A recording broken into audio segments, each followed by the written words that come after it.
वर्ग समीकरण का मूल। वर्ग समीकरण के मूल क्या है? वो वैल्यूज होती है x के वो मान जिनके लिए जो वर्ग समीकरण का मान शून्य होता है, उसे हम कहते हैं वर्ग समीकरण के मूल कहते हैं। इसको लिख लेते हैं। परिभाषा।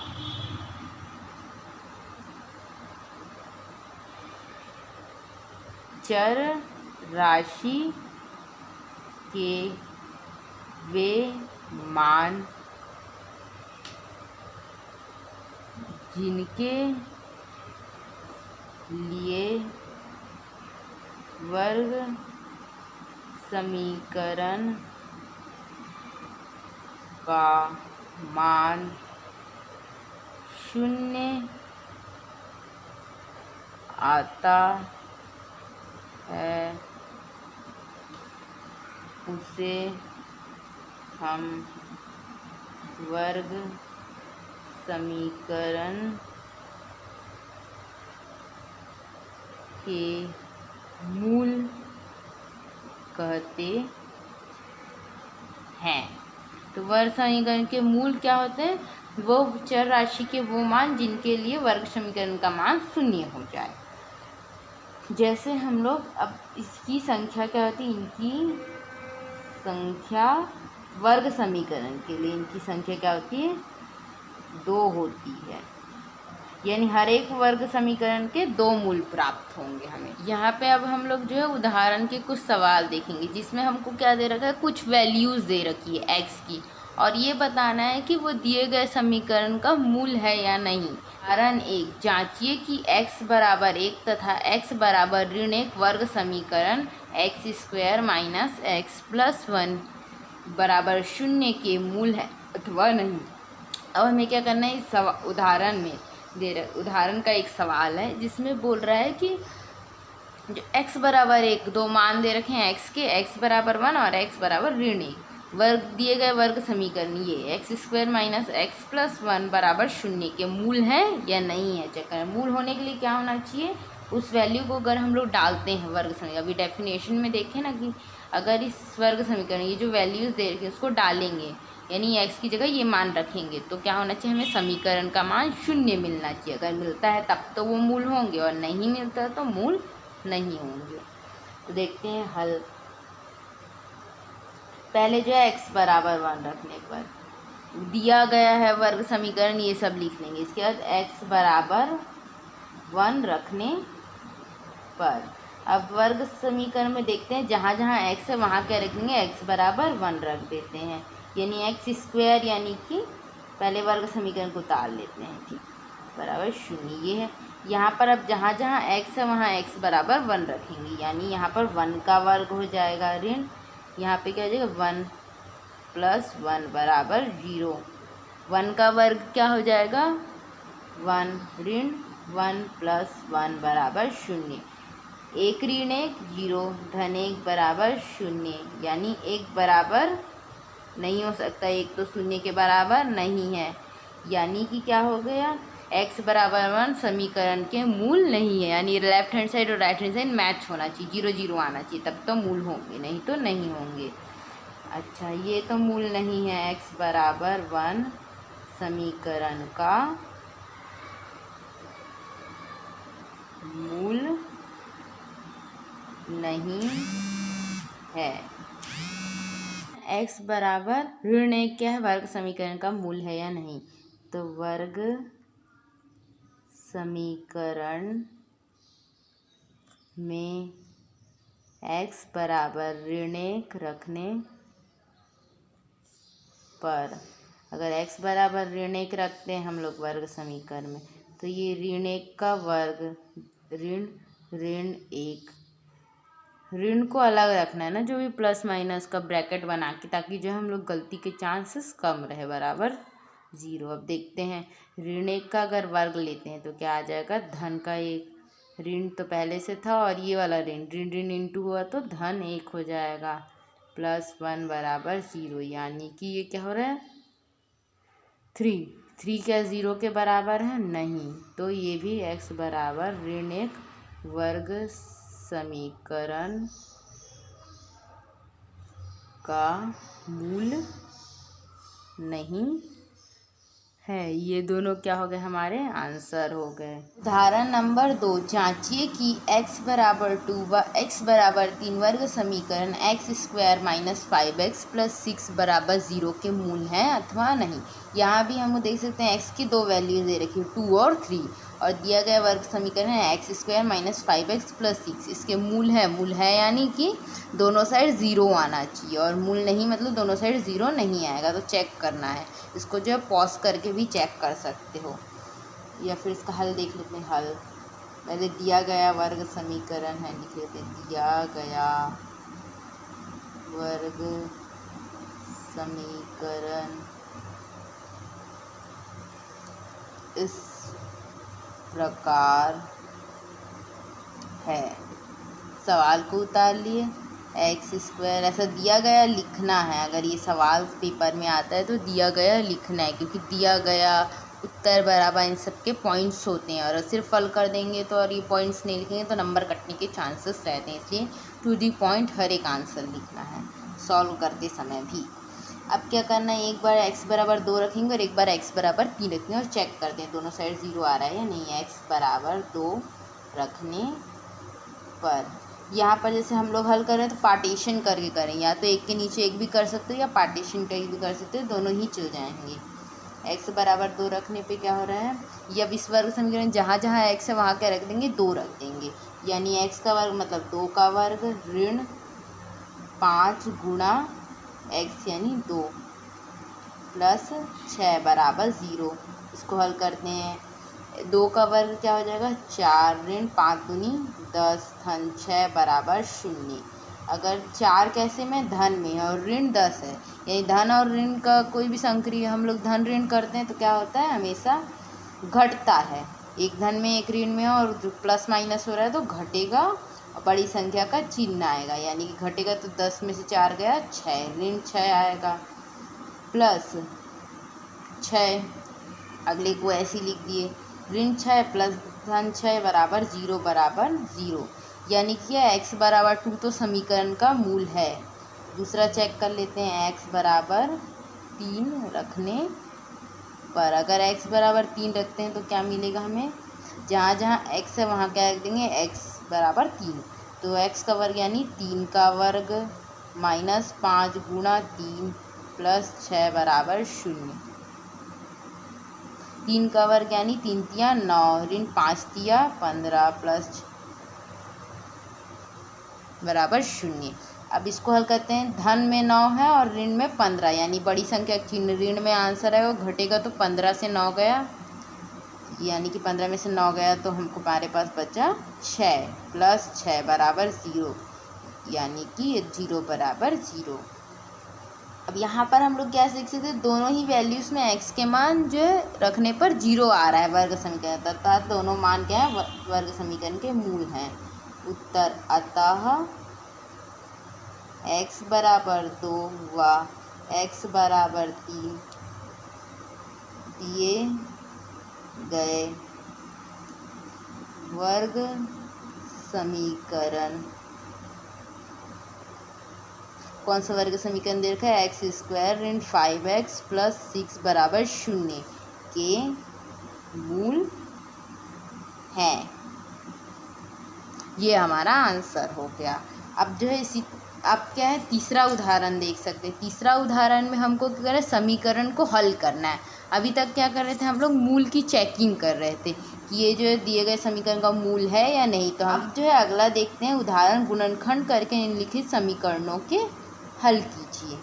तो गुणनखंडन विधि जो है हम लोग जो हम लोगों ने बहुपद अध्याय पढ़ा था तब जो हम लोग बहुपद का गुणनखंडन करना सीखे थे, उसी तरीके से यहाँ भी हम लोग इसका गुणनखंड करेंगे, और फिर जस्ट क्या है, गुणनखंड लोगों को 0 के इक्वल पुट कर देना है, तो वहाँ से ये गुणनखंडन विधि से वर्ग समीकरण हल हो जाएगा। सबसे पहले क्या करेंगे, हम इसको एक एज ए बहुपद ट्रीट करेंगे, एज ए पॉलिनोमियल ट्रीट करेंगे और इसका गुणनखंड निकालेंगे। तो गुणनखंड निकालने के लिए पहले क्या करते हैं, दिए गए वर्ग समीकरण व्यापक वर्ग समीकरण से तुलना, वहाँ क्या कहते हैं, व्यापक बहुपद से तुलना, यहाँ व्यापक वर्ग समीकरण से। दिए गए वर्ग समीकरण की व्यापक वर्ग समीकरण से तुलना करने पर, जब हम लोग तुलना करते हैं तो क्या मिलेगा, a बराबर, a क्या था, एक्स स्क्वायर का गुणांक यानी कि 8, प्लस माइनस के साथ लिखना है, ये ध्यान में रखेंगे। तो b का हो जाएगा -22, c हो जाएगा हमारा -21। अब हमें क्या देखना है, जो हम लोग गुणनखंड करते थे तब भी देखते थे, जो ऐसी दो संख्याएं लेनी होती थी। अब इसको लिख लेते हैं एक बार, 8x² -22x -21 बराबर 0। बीच के पद को हमको तोड़ना है। 168 आ रहा है और b क्या आ रहा है, -22, यानी कि ऐसी संख्या लेना है जिनका गुणनफल क्या हो, 168 हो और योगफल क्या हो, 22 हो। तो वो दोनों हैं ऋण का 28 और धन का 6। तो यहाँ पर हम लोग लिख लेते हैं 8x² ऋण, क्या लिखेंगे, ऋण का 28। अब 28 ना लिख के क्या लिखना होता है हमको, 28x लिखना होता है। धन का 6 ना लिख के 6x लिखते हैं। प्लस 8x² ऋण 28x प्लस 6x ऋण 21 बराबर 0, ये मिल रहा है। अब हमको क्या है, दो के पेयर बनाने, इन दोनों के और इन दोनों के। अब फिर क्या चेक करेंगे, पेयरिंग करके कि जो है गुणनखंड निकालते हैं। तो पेयरिंग कर लेते हैं। तो इन दोनों को पेयरिंग करेंगे तो इसमें क्या कॉमन निकाल सकते हैं, जैसे 8 और 28 किसके पहाड़े में आता है ये देखेंगे। तो जो 8 और 28 हम लोग ध्यान से देखें तो 4 के पहाड़े में आता है। तो इसको हम लोग क्या लिखते थे, 4, और यहाँ से और क्या निकल सकता है, x निकल सकता है। अंदर क्या बच जाएगा, 2x ऋण, और यहाँ क्या बच जाएगा, 7, ये लिख सकते हैं। अब यहाँ पर प्लस 6x ऋण, इसमें ये 6 और 21 दोनों ही कितने, 3 के पहाड़े में आते हैं और कुछ कॉमन निकालने लायक नहीं है यहाँ पर। तो अंदर क्या बचेगा, 2x ऋण 7। अंदर इसी हिसाब से देखेंगे कि इसको अगर उभयनिष्ठ लेते तो हमें ऊपर वाला पद मिलना चाहिए, बराबर 0। अब क्या करते हैं हम लोग, नेक्स्ट स्टेप, ये जो अंदर वाले हैं उनको एक साथ लिख देंगे और एक बार बाहर वालों को लिख देंगे। तो 2x ऋण 7 प्लस इंटू, अब क्या करेंगे, प्लस या माइनस को हटा के हम लोग इंटू में रखेंगे, 4x धन 3 बराबर क्या हो जाएगा, 0। इसको एक बार अच्छे से लिख लेते हैं, 2x ऋण 7 धन 4x प्लस 3, ये किसके बराबर आया हमारा, 0 के बराबर आया।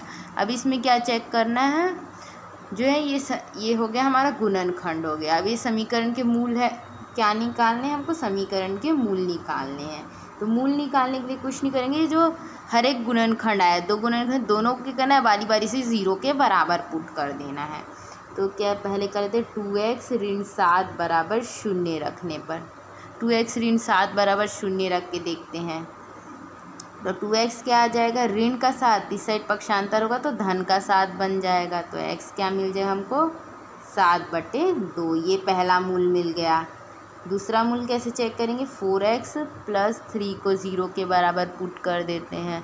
तो 4x प्लस 3 को 0 के बराबर 4x क्या मिल जाएगा, ऋण का 3, और यहाँ से x क्या मिल जाएगा, ऋण 3/4। तो ये जो है दो समीकरण के मूल मिल गए। उत्तर इसको एक लाइन लिख भी सकते हैं, उत्तर बराबर था समीकरण के 7/2 और ऋण 3/4 है। यही हमारे जो है आंसर हो गए। अब अगला सवाल जो है, x का वर्ग धन 2 वर्गमूल 2x ऋण 6 बराबर 0, ये है। अब इस सवाल को के लिए सबसे पहले वही करते हैं जो हम लोग पहले की व्यापक वर्ग समीकरण से तुलना कर लेंगे। पहले तो इसका व्यापक वर्ग समीकरण से तुलना करने पर, अगर व्यापक वर्ग समीकरण से तुलना करें तो हमें क्या मिल जाएगा, a बराबर 1, b बराबर मिल जाएगा 2 वर्गमूल 2 और c बराबर मिल जाएगा ऋण 6। यहाँ प्लस माइनस चिन्ह के साथ रखेंगे, उसको स्किप नहीं करना है। अब हो गया। अब इसके बाद क्या करेंगे, अगर हाँ इस साइड राइट साइड में कुछ अगर रहेगी वैल्यू तो उसको लेफ्ट साइड में पक्षांतर करने के बाद ही वर्ग समीकरण से तुलना करेंगे। अब क्या करते हैं हम लोग, जो वर्ग समीकरण है उसको एक बार लिख लेते हैं, x² प्लस वर्गमूल 2 माइनस 6 बराबर 0। अब क्या करना है हमको, मध्य पद को 2, ये x भी है यहाँ पर, अब इसको क्या करना है, मध्य पद को तोड़ना है। तो वर्गमूल 2x। अब हमको क्या है, ऐसी दो संख्याएं ढूंढनी है जिनका जो है गुणनफल क्या आना चाहिए, यहाँ पर अगर हम लोग देखें a × c के बराबर आना चाहिए, यानी कि ऋण 6 आना चाहिए, और योगफल आना चाहिए 2√2। ऐसी दो संख्याएं ढूंढनी है। तो ऐसी दो संख्याएं होंगी हमारे पास 3√2 और ऋण √2। अगर हम लोग ऐसी दो संख्या होंगी 3√2 और ऋण 2√, ये दोनों संख्याओं को अगर देखो, इन दोनों को गुणा करेंगे तो हमारे पास क्या आएगा, ऋण 6 आएगा, और जोड़ने पे 2√2 आएगा। तो ये दो संख्याओं को हम x करके लिखते हैं, x² प्लस, अब इसकी जगह पे क्या लिख दें, 3√2x ऋण √2x ऋण 6 बराबर 0, ये लिख दिया। अब क्या करेंगे, दो की पेयरिंग करेंगे, इन दोनों की। अब इन दोनों में से हम क्या कॉमन ले सकते हैं, तो इन दोनों में देखें तो हम x कॉमन है, इसके अलावा और कुछ कॉमन नहीं दिख रहा। अंदर क्या बचेगा, x प्लस 3√2, और इसको एक बार फिर ऐसे ही लिख देते हैं बराबर 0। ये जो आया उसको इधर लिख देंगे। अब क्या करेंगे, इसमें क्या जो है कॉमन ले, इसमें क्या का गुणा करें कि ये जो पद है ये आए, ये देखना है हमको। तो इसमें हमको क्या का गुणा करेंगे तो ये वाला पद आएगा, तो ऋण √2 का। ये दोनों हमेशा इक्वल आने चाहिए, तब तो हम सही जा रहे हैं। ऐसे हम लोग करेंगे। अब क्या करते हैं, ये जो अंदर है, अंदर कोष्टक में, उनको एक बार पहले लिख दिया, x प्लस 3√2। अब जो कोष्टक के बाहर वालों को इसके साथ गुणा करके लिख देंगे बराबर 0 के बराबर है। अब क्या करेंगे, बारी बारी से इसको 0 के बराबर पुट करके चेक करते हैं कि ये समीकरण के मूल हैं या ए। इसको बारी बारी से क्या करेंगे, अब समीकरण के 0 के बराबर पुट करेंगे, तो वहाँ से हमको समीकरण के मूल मिल जाएंगे। तो पहले x प्लस 3√2 बराबर 0 रख लेते हैं। तो यहाँ से हमको क्या मिल जाएगा, x बराबर ऋण 3√2, साइड पक्षांतर कर दिया। दूसरे वाले में भी रख के देखते हैं, x ऋण 2 को बराबर 0 कर दिए तो x बराबर मिल जाएगा √2, यानी कि ये दो समीकरण के मूल मिल गए। उत्तर लिख देते हैं, उत्तर अतः दिए गए समीकरण के मूल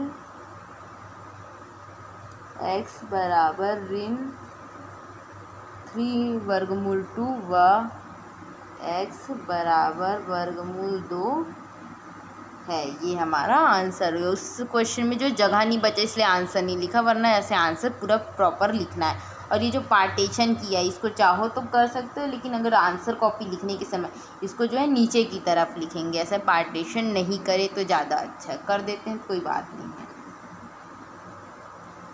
अब थर्ड क्वेश्चन देखते हैं। थर्ड क्वेश्चन जो दे रखा है हमारे पास,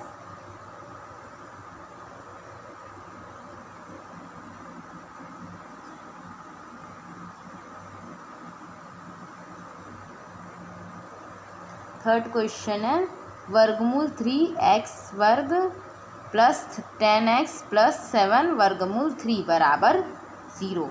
इसको हल करके डाल लेते हैं। हल करके क्या करेंगे, इसको व्यापक वर्ग समीकरण से तुलना करेंगे। व्यापक वर्ग समीकरण से तुलना करने पर, अगर व्यापक वर्ग समीकरण से तुलना करेंगे तो ए क्या मिल रहा है हमको, जो x² का गुणांक है √3, b मिल रहा है 10 और c मिल रहा है 7√3। 3।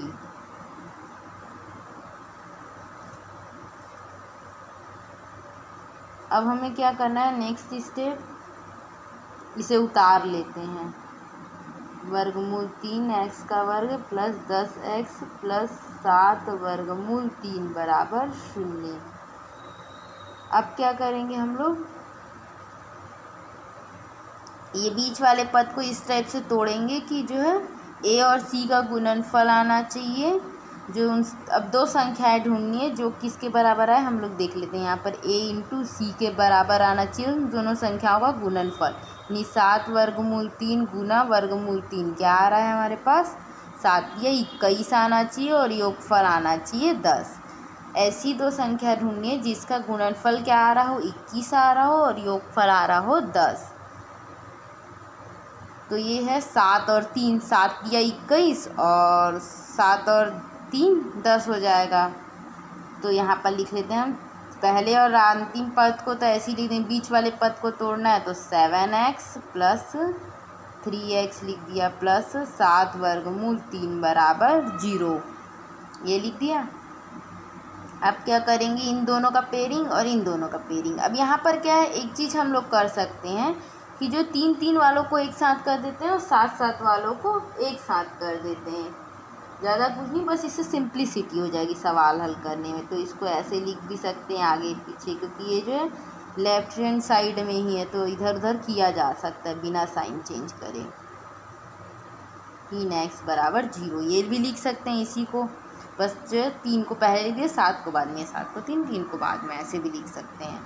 अब क्या करना है, इसमें से क्या कॉमन ले सकते हैं हम लोग, तो इसमें क्या है, इसमें वर्गमूल 3 है और इसमें 3 है, तो वर्गमूल 3 आराम से कॉमन लिया जा सकता है और x कॉमन लिया जाता है। अंदर क्या बच जाएगा, x प्लस वर्गमूल 3, क्योंकि वर्गमूल 3 इंटू वर्गमूल 3 ही 3 मिलेगा हमको।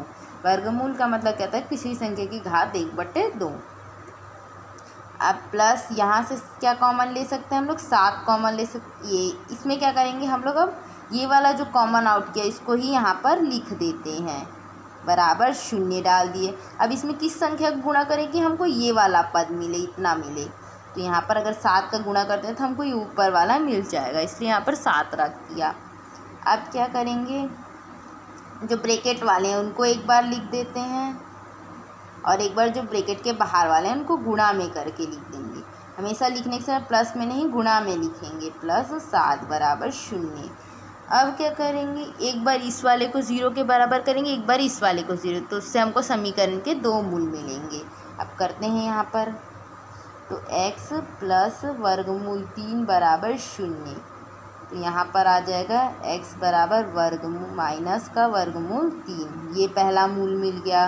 दूसरा क्या मिल रहा है, वर्गमूल 3 x प्लस 7 बराबर 0, तो यहाँ से हो जाए वर्गमूल 3x बराबर ऋण का 7, यानी कि x बराबर क्या आ गया, ऋण 7 बटे वर्गमूल 3।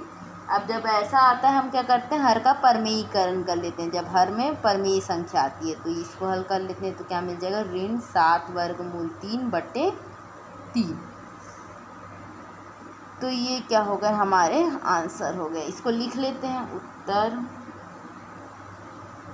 अतः दिए गए वर्ग समीकरण के मूल x बराबर ऋण वर्गमूल 3 व x बराबर ऋण 7 वर्गमूल 3 बटे 3 है। ये क्या हो गया, हमारा आंसर हो गया।